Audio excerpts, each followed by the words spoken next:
राधे राधे दोस्तों, स्वागत है आपका ब्रिज भोज में। आज हम बनाएंगे होटल से भी टेस्टी दाल मखनी और नान। सभी की फेवरेट होती है ना। रात को भिगोना भूल भी जाओ अगर दाल तो भी बना सकते हो, इसलिए सारी ट्रिक्स और टिप्स देख लो वीडियो को बिना स्किप करे। चलो शुरू करते हैं। सबसे पहले लेंगे 1 कप साबुत उड़द की दाल। देख लीजिए बिल्कुल इस तरीके से काले रंग की दिखती है। और 1/4 कप राजमा लेंगे। यहाँ मैंने ये जम्मू राजमा लिया है जो दिखने में छोटे और मरून कलर के होते हैं। और इसके बाद हम इसमें गर्म पानी डालेंगे एकदम उबलता हुआ और कैसरोल में बंद करके रख देंगे। यहाँ मैंने जम्मू राजमा इसलिए लिया था दोस्तों क्योंकि वो जल्दी भीग जाता है और इससे टेस्ट भी बहुत अच्छा आता है। अब हम इसको 3 घंटे के लिए सोक होने के लिए रख देंगे और तब तक हम नान की तैयारी कर लेते हैं। तो यहाँ हमने लिया है आधा किलो मैदा। याद रखें दोस्तों, मैदा चाहे पैकेट वाला हो या खुला, मैदे को छाने ज़रूर। तो अच्छे से आधा किलो मैदा हमने यहाँ छान लिया है। और इसके बाद हमें गोल तैयार कर लेते हैं। आधा कप दूध, आधा कप पानी, 1 चम्मच शुगर पाउडर, आधी चम्मच नमक। इन चारों चीज़ों को हम अच्छे से एक बार मिला लेंगे और साथ ही में 1 चम्मच दही भी इसी में मिला लेंगे। इसके साथ मैदे में 1/4 चम्मच बेकिंग पाउडर मिलाएंगे। सबसे पहले बेकिंग पाउडर और आटे को अच्छे से मिक्स कर लें। उसके बाद जो घोल तैयार किया था उसकी मदद से आटे को हल्के हल्के पोले हाथों से ऐसे मिला लेंगे। बांधना नहीं है, बस गोल को और मैदे को मिला लेना है जी। जब ये मिल जाएगा एकदम इस तरीके से, तो इस स्टेज पे हम 2 चम्मच पिघला हुआ घी डालेंगे। अब इस पिघले हुए घी की मदद से और थोड़ा सा पानी के इस्तेमाल से हम इस आटे को बांधेंगे। बस याद रखें, बहुत कर्रा आटा नहीं लगाना है, आटा बहुत पतला भी नहीं लगाना है, लेकिन हल्के हाथ से इसको बांध लेना है। अब दोस्तों आपने देखा होगा जब भी आप भटूरा या नान बनाते हो और उसे बेलते हो तो वो जो लोई है खिंच के पीछे आ जाती है, वापस छोटे फॉर्म में हो जाती है। तो उसी से बचने के लिए ये आप एक टिप दे रहे हो। जब आटा बंध जाए तो उसे खूब ज़ोर ज़ोर से परात में या जिस भी प्लेट में आपने आटा लगाया है इस तरीके से मारें, कम से कम 5 से 6 बार, और इसको ढककर रख दें। इससे क्या होगा, आपका जो आटा है खिंच के नहीं आएगा। 3 घंटे हो चुके हैं, देख लेते हैं दाल कैसी हुई है। तो दाल का ये जो ब्राउन कलर का पानी है इसको फेंके ना, ये पौधों के लिए बहुत पौष्टिक होता है, उसे पौधे में डाल दें। और साथ ही में आप देख सकते हो कि हमारी जो दाल है वो हो चुकी है, फूल गई है और साथ ही में खूब आसानी से टूट पा रही है। तो अब हम क्या करेंगे, दाल को कुकर में ट्रांसफ़र कर लेंगे।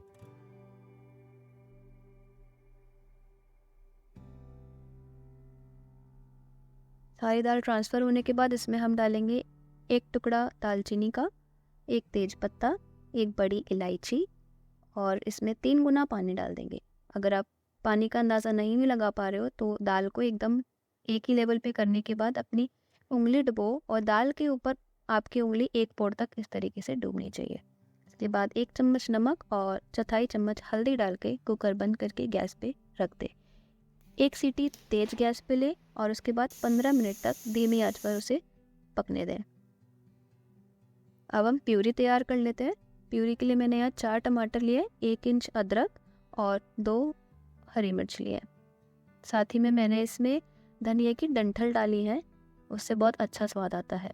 ये प्यूरी भी तैयार हो चुकी है। अब प्यूरी को हम कुक कर लेंगे।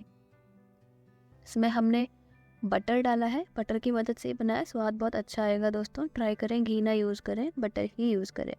जब बटर पूरी तरीके से पिघल जाए और ऐसे बबल्स आने लगे तो इसमें हम डालेंगे आधा चम्मच जीरा, और जीरा तड़क जाएगा उसके बाद हम इसमें डालेंगे चुटकी भर हींग। इन दोनों को तड़काने के बाद हम इसमें डाल देंगे अपनी प्यूरी। याद रखें जो हमारे कुकर में हमारी दाल हुई थी उसको हमने वैसे ही बंद करके रख दिया, गैस बंद करके, जिससे कि वो अपनी ही भाप में थोड़ी देर और पक जाए।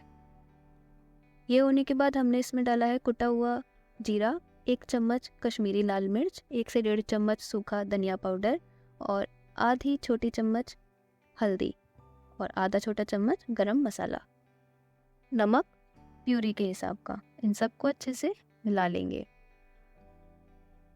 और ढक के रख देंगे। लगभग 10 मिनट में ये हो जाएगी, पर याद रखें बीच बीच में प्यूरी को चलाते रहें और ढक ढक के पकाते रहें। जैसे आप देख सकते हो अब प्यूरी में जो पानी है वो कम हो गया है। तो अब हम इसी स्टेज पे क्या करेंगे, ये कसूरी मेथी है थोड़ा सा भून लें, हल्का सा 1-2 सेकंड में भुन जाएगी और क्रश करके या ऐसे ही आप इसके ऊपर डाल दें और बहुत अच्छा स्वाद आता है इसका। चलिए अब कुकर भी खोल के देख लेते हैं दाल कैसी हुई है। इसे दबा कर देखिए, दाल एकदम हो चुकी है। अब हम क्या करेंगे, दाल का जो सिर्फ पानी वाला पोर्शन है वो इसमें डाल लेंगे और जो गाढ़ी गाढ़ी दाल है वो कुकर में बचा लेंगे। और इस गाढ़ी दाल को हम इस तरीके से कलछी की मदद से घोट लेंगे दबा दबा के, जिससे कि ये खड़ी खड़ी ना रहे। आपको पता है दाल मखनी जितनी ज़्यादा स्मूथ होती है उतनी ज़्यादा टेस्टी लगती है। तो ये घोटने के बाद हमने इस दाल को भी प्यूरी में मिक्स कर लिया है।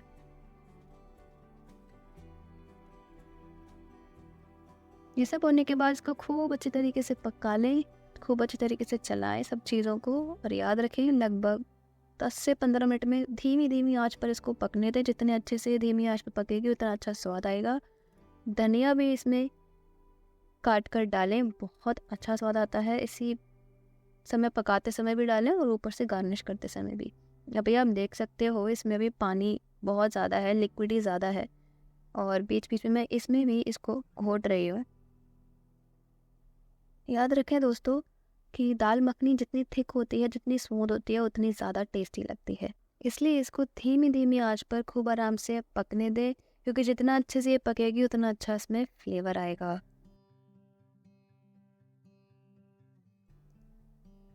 अब हम इसकी क्रीम की तैयारी कर लेते हैं, क्योंकि क्रीम से ही इसमें गाढ़ापन आता है। लगभग 4 चम्मच यहाँ मैंने फ्रेश क्रीम ली है। अगर फ्रेश क्रीम नहीं है तो आप बाज़ार से भी क्रीम का इस्तेमाल कर सकते हो।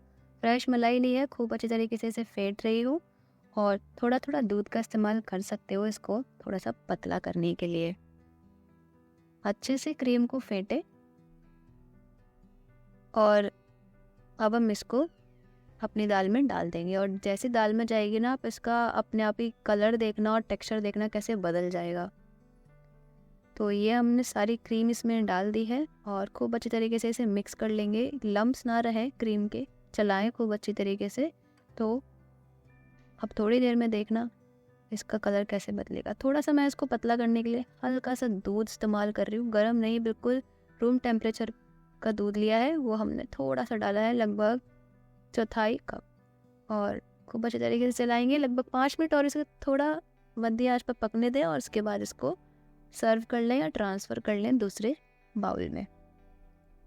यहाँ ट्रांसफ़र करने के बाद अब मैं ऊपर से इसको डेकोरेट कर रही हूँ, जिससे कि इसको एक होटल वाला लुक मिल जाए, क्योंकि इन्हीं सब चीज़ों से तो बहुत टेम्पटिंग लगती है ना दाल मखनी। अपने आप में ही एक बहुत ही शाही रेसिपी है ये। चलिए अब तब तक हम तैयार कर लेते हैं अपनी नान। तो एक प्लेट लेंगे और उस पर हम मैदे से डस्टिंग करेंगे, जिससे हमारी जो लोइयाँ या फिर जो मैदे के पेड़े बनाने वाले हैं वो चिपके ना। और देख लीजिए कि किस तरीके से लोइयाँ बनानी हैं। बिल्कुल इस तरीके से एक बार गोल करेंगे और इस तरीके से बांधेंगे। देखिए बिल्कुल एक बैग की तरह बन गया। आपको एक बार फिर से दिखा देती हूँ, धीरे धीरे करूँगी इस बार। देख लीजिए साइड से उठा के बीच में ले जा करके बंद करना है। इस तरीके से आप सारे पेड़े या लोइयाँ बना लेंगे और पहले से तैयार करके रख लेंगे। लगभग 10 से 15 मिनट के लिए लोइयाँ बना करके इनको रेस्ट होने के लिए रख दें। जब ये हो जाएगा उसके बाद 10 से 15 मिनट के बाद आप इसको बेलें और आप देखिए जो हमने इसकी पिटाई करी थी ना, ज़ोर ज़ोर से जब फेंका था, उसका कमाल ये है कि ये अब पीछे लौट कर नहीं आ रही, एक ही बार में बिल रही है और आराम से खिंच रही है। वैसे तो हम तंदूर पे बनाते हैं, लेकिन एक बार मैं इस वीडियो में आपको दिखाती हूँ कि किस तरीके से हमने ये नान तवे पर बनाई थी और बहुत अच्छा स्वाद आया था दोस्तों, जैसे बिल्कुल हाथ की रोटी का आता है ना वैसा ही। अब हम इसके ऊपर की साइड बिल्कुल एक ही तरफ पानी से इसको फैला लेंगे, मतलब पानी का हाथ लगा लेंगे, पूरा गीला कर लेंगे इसको हल्का सा, और जो पानी वाला पोर्शन है ना वो तवे पर चिपका देंगे बिल्कुल इस तरीके से। और करते ही इसको कपड़े की मदद से, ये मलमल का कपड़ा लिया है उससे दबाएंगे जिससे ये अच्छे से तवे के साथ चिपक जाए। उल्टा करके इसे राउंड राउंड करके चारों तरफ से चला करके इसको पका लेंगे। और जैसे तंदूर में फूलती है वैसे ही हमारी जो नान है वो यहाँ पर भी फूली है, आप देख ही सकते हो। हाँ, थोड़ा फ़र्क होता है तंदूर का और तवे का, लेकिन टेस्ट दोनों का ही अपना अलग होता है और दोनों ही बहुत टेस्टी लगते हैं। पीछे से भी देख लीजिए कितने अच्छे से ये पक चुकी है।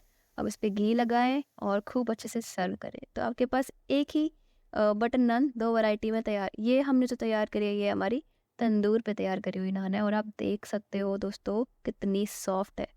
ना खिंचेगी रबड़ की तरह, ना आपको चबानी पड़ेगी रबड़ की तरह बहुत देर तक। बहुत ही सॉफ्ट नान है और बहुत ही टेस्टी दाल मखनी। ज़रूर ट्राई करिएगा घर पे और वीडियो की कमेंट में जाकर बताइएगा कैसी लगी आपको रेसिपी। सब्सक्राइब ज़रूर कर लें चैनल, जिससे कि अगले वीडियो में हम आपको फिर मिल सकें। तब तक के लिए राधे राधे दोस्तों।